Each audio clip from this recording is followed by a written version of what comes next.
How to set different notification sounds for different applications on your Android.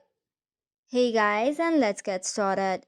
In order to change the notification on different applications, you can follow the steps. However, the interface might slightly differ in different devices or mobiles.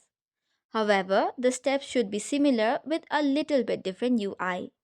First of all, go to settings on your device and then you will have to see for app notifications or notifications in general. After that, tap on app settings or app notifications and then scroll down to find the app in which you want to change the notification sound. For example, I'll be selecting on Instagram. Once you tap on it, scroll down a bit and you can choose for which you want to change the sound to. From here, scroll down and tap on sound and you can choose any type of notification sound as per your wish. Now you can set different notification sound for different apps with the same process.